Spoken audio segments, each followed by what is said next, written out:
Okay, so there's a New York Post story out today.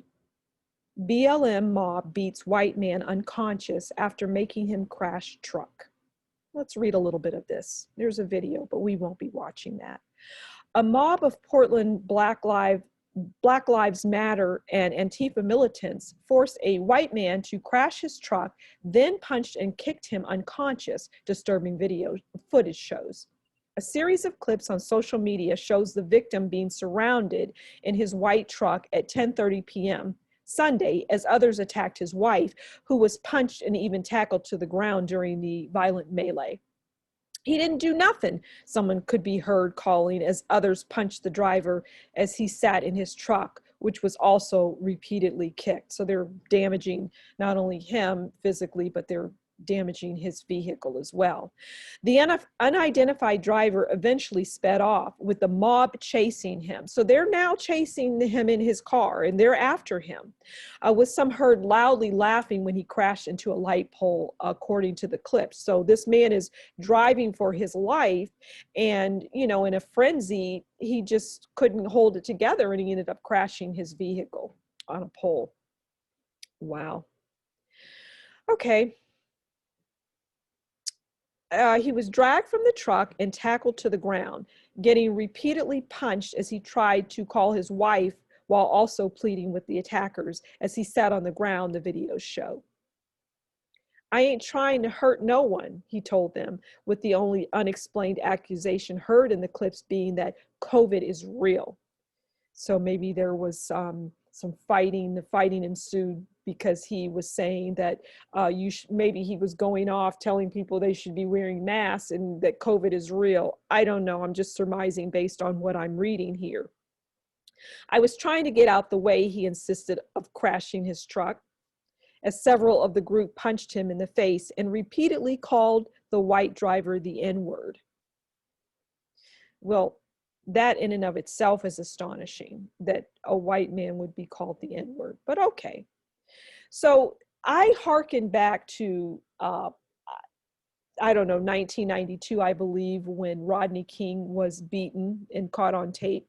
But it wasn't Rodney King that I'm thinking of. It was Reginald Denny.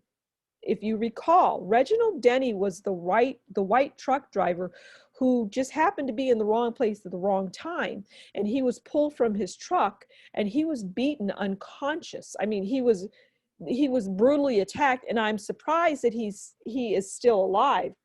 He is. I believe he's 67 years old right at this time. But that was, there was rioting and looting and burning of communities then. And, it hasn't changed.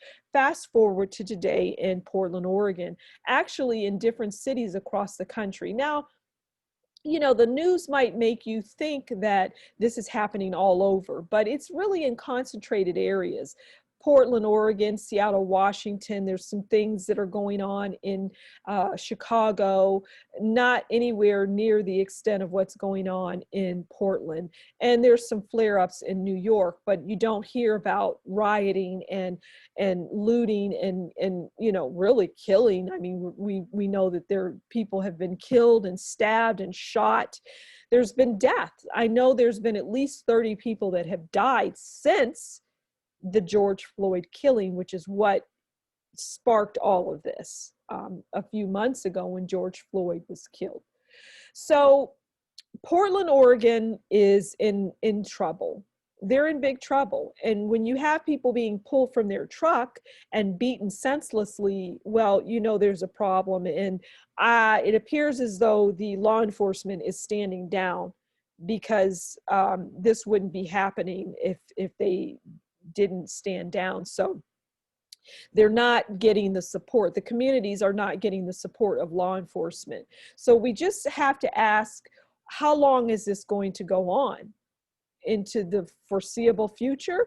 Let's hope that it ends when the election is said and done. Although, in my humble opinion, I think it will just get worse because I believe there's a really good chance that Donald Trump will be reelected. And that's just something that people are going to have to accept, especially if you are you know, not in favor of that. So the article goes on. It's pretty, you know, there's several more paragraphs, but you get the gist. Just a lot of rioting and just a lot of bad things happening in Portland, Oregon. So let's just, you know, we can just hope for the best for them. And yeah, we'll see what happens. That's it for now. This is the Daily Facts, and I'll be back again soon. Thanks for stopping by.